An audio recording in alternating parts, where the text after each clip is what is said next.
Sila. You know? My God. Tumindig ang balahibo ko. Yan. May dinig kayo makadal. At parang mahagulhol ng iyak. Mahina lang po siya. You know? Tumindig ang balahibo natin. You know? Kasi parang yung ambon mga kadol, yung gabon, patungo na sa atin. You know? Yan. Uy, yan. Yan. Tatay. So dito po mga kadol na laglag po yung truck or nahulog dito po. So tingnan nyo yung doon po sasagaling sa taas mga kadol yung truck. Siguro ano ba, hindi yata niya na alam na ano pala ito dito sa baka biglang lumambot yung lupa. Saka siguro mabilis yung takbo niya ng truck, kaya hindi niya na naiwasan. So hindi po talaga alam kung ano pong mangyayari sa atin. Hindi talaga alam kung ano talaga ang disgrasya mga kaidol. So ito yung may nakikita kayo na may timailan ba or plug. So dito po nakadaan po yung ligid. Yan. So siguro mabilis po yung takbo. Kaya dyan siya napunta yung gulong niya. Grabe, sobrang delikado at sobrang tirik mga kadol. Yan mga nilagyan ng timailan.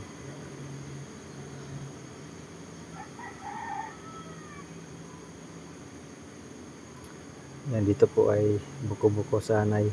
Yan, may bahay pa dyan.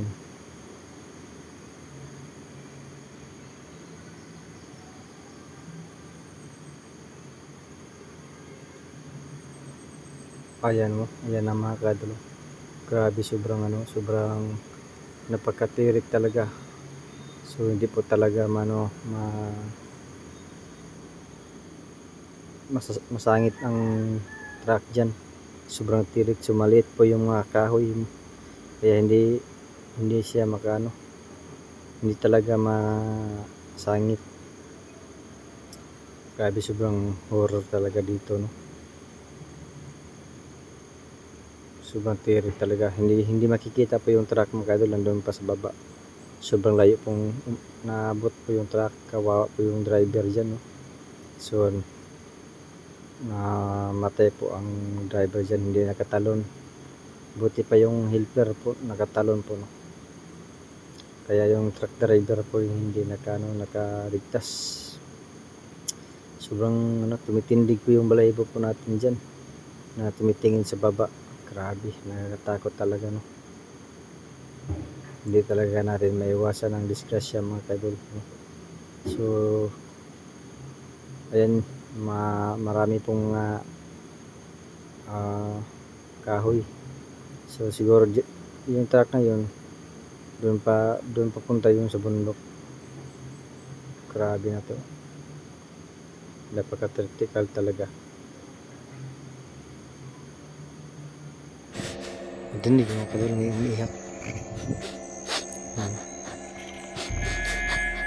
Kayo pong driver mga kadol, umiiyak. Kasi bagong-bago lang talaga dito. Kasi delikado ba. Diyan po siya nakadaan. Niya palaging umuulan, kaya siya. Anong Tagalog diyan sa hindi na siya lumambot po yung lupa. Kasi yung truck mga kadol patungo doon sa bundok. Ayan, patungo doon. Kaya siya dito siya nalaglag. At saka may bahay pa dito. So yan mga kadol, patuloy pa rin tayo.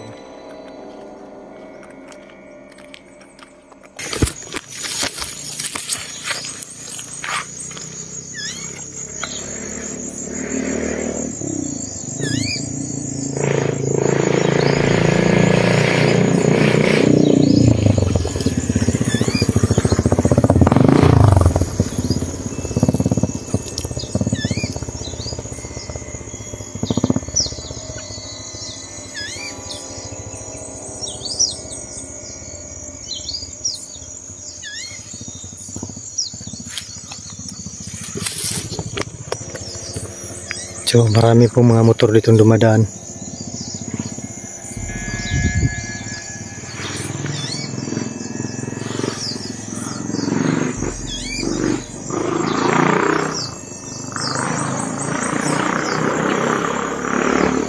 Ayan. So kawawa po yung mga kadol, kawawa po yung driver doon na nalaglag po dun sa bangin. So may karga na may karga ng kahoy. So yun, may nadinig po tayong umiyak doon. Kaya dito po ako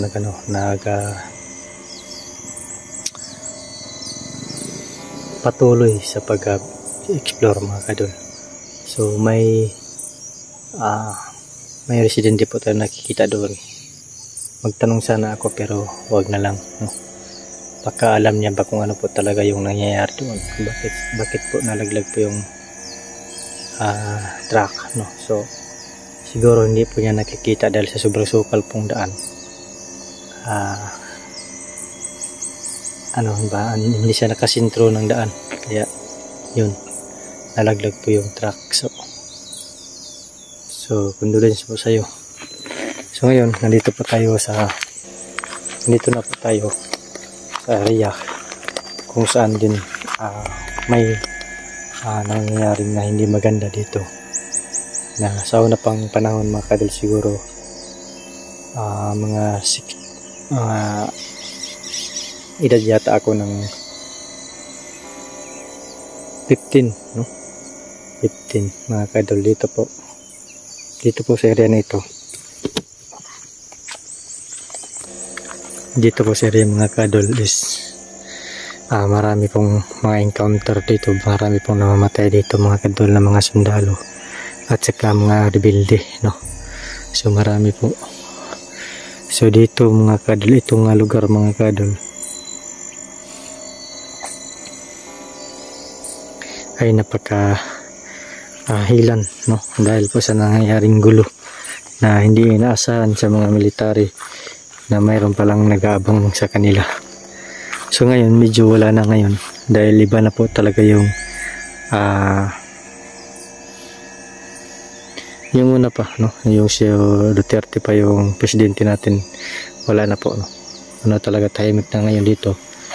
So kasi dito mga kadol, yung daanan, lalo na kapag umaga ka pumupunta dito, pagaya ngayon, hindi lang po ito talaga yung makikita nyo. Yung pags na yan, uy, hala, ano yun? Engkanto yan? Parang may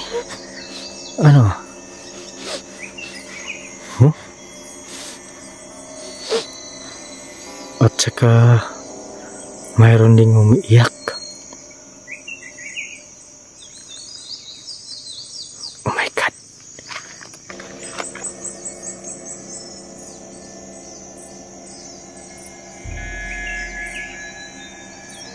Kasi dito, hindi tayo magtaka dahil dito po mga kadol ay marami pong namamatay dito.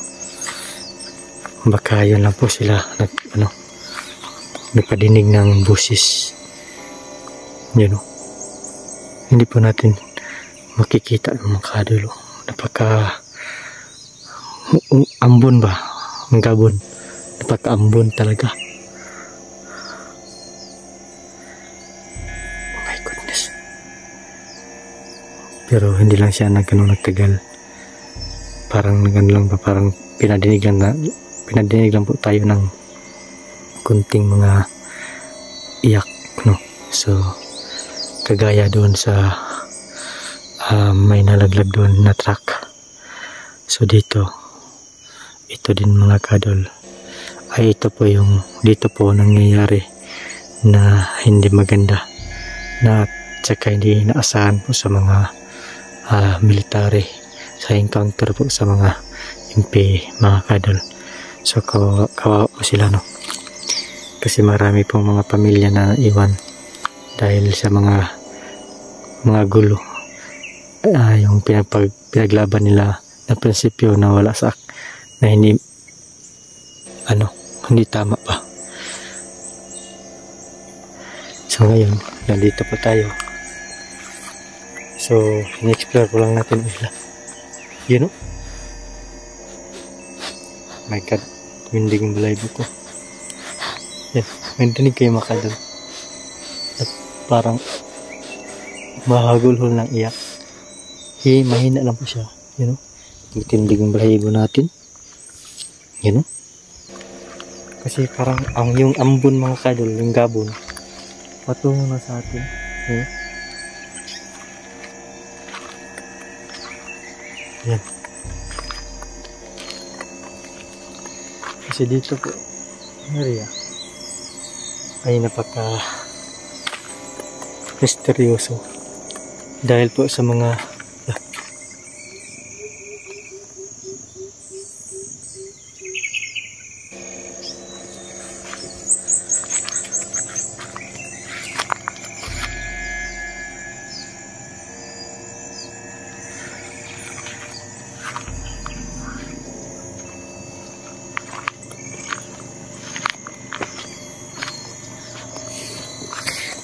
so yun, nagdidinig na tayo, no? Uy, yan! Ayan! Tayo!